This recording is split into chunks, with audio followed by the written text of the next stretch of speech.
I'm Jim Reed. This is a page from my red clay diary. It's all about life, actually. This is called The Relativity of Relatives. Where I am now is in this deep south town on an overcast, damp, humid evening.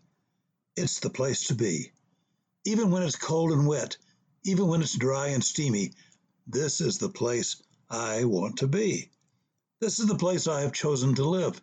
That's because I believe that everybody around me is related to everybody else in every humid, dry, cold, and steaming town in the world. We are family. Einstein was right. Everything is relative. What Einstein failed to go on to say is relativity is everything. In fact, relativity is everybody. We're all related in some manner, a fact at once beguiling and frustrating, at times horrifying to think, and at times provocative. If we are all kin, most of us don't like to admit it, except when it's convenient.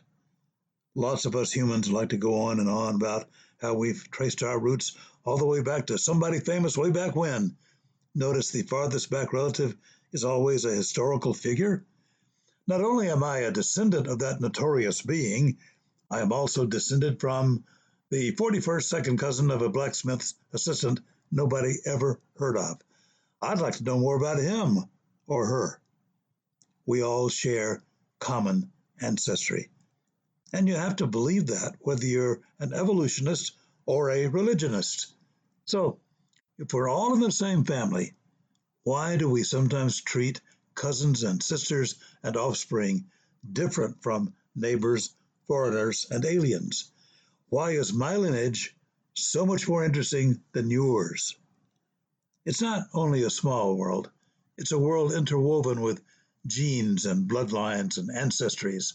Unfortunately, it's also a world of many fences and few gates, a world of defensive weaponry that can become offensive at any given moment, a world of more should-haves than can-dos, a world where the meek, though blessed, are often oppressed, simply because they do not place aggression atop their priority lists. Where's the good in the world then, you ask? Well, it's like everything else in the universe. The good is here. You simply have to fade the bad stuff out for a while so you can notice it.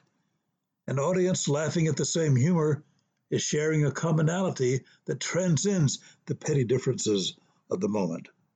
A village elder, stopping to pat a small child on the head, is making a quantum leap in time, and without knowing it, is by the same act massaging the cosmos with a bit of kindness.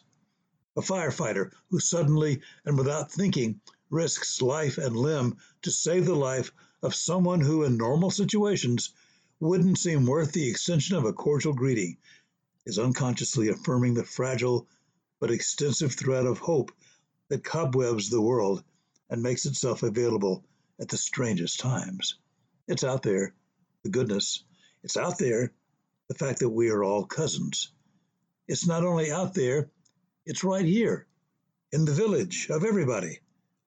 To embrace this enormous idea, the idea that we are interlinked, you have to either take time to notice it or at least act quickly when the kindness urge strikes.